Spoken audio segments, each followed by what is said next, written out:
आज का हमारा सेशन है इलेक्ट्रिसिटी से है और ये क्लास 10th सीबीएसई वाले बच्चों के लिए है। ये सेशन बहुत इम्पोर्टेंट होने वाला है आपके लिए, क्योंकि इलेक्ट्रिसिटी से आप जानते हैं कि बहुत सारे प्रश्न पूछे जाते हैं और इसमें न्यूमेरिकल भी प्रश्न है जो आपको आगे चल के जो बच्चे अच्छे फील्ड में जाना चाहते हैं वहाँ भी आपको ये साथ देगा। तो सबसे पहले स्टूडेंट्स हम ये जान लेंगे कि इलेक्ट्रिसिटी में हमें पढ़ना कौन कौन सा टॉपिक है। पहले इस टॉपिक पे डिस्कस करूँगा, उसके बाद एक एक टॉपिक का कॉन्सेप्ट आप लोगों को दूंगा, अच्छा नोट्स दूंगा ताकि आप इसे अच्छे से तैयारी कर लेंगे और एग्ज़ाम में आपको कोई दिक्कत नहीं होगा।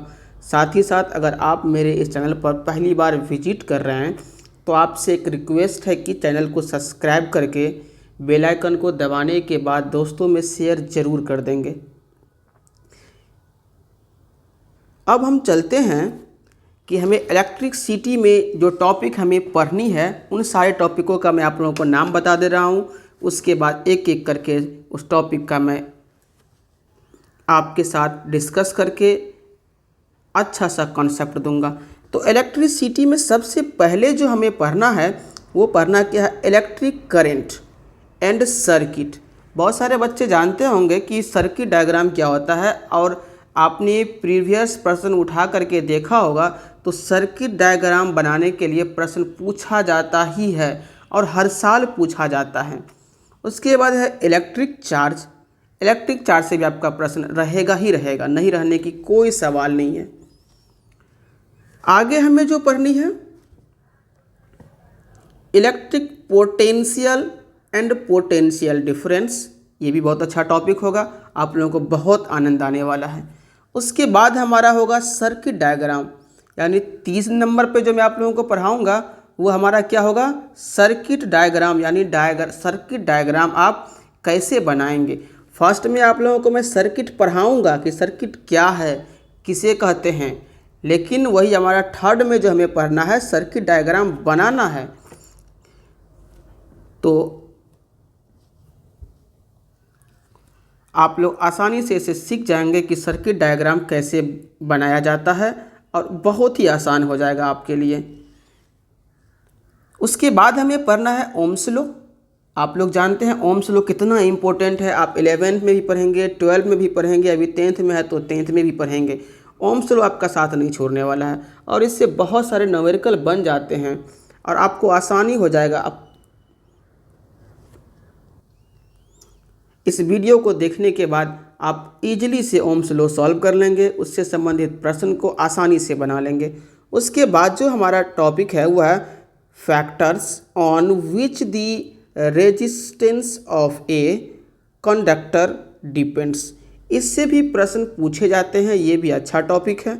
नेक्स्ट हमारा जो टॉपिक है resistance of A system of resistors, ये तो सबसे इम्पोर्टेंट होने वाला है। इसी टॉपिक में हम लोग क्या पढ़ेंगे, रेसिस्टर्स इन सीरीज, यानी इसी टॉपिक में पहला टॉपिक हमारा होगा रेजिस्टर्स कनेक्टेड इन सीरीज और दूसरा टॉपिक होगा क्या, रेजिस्टर्स इन कनेक्टेड पैरेलल।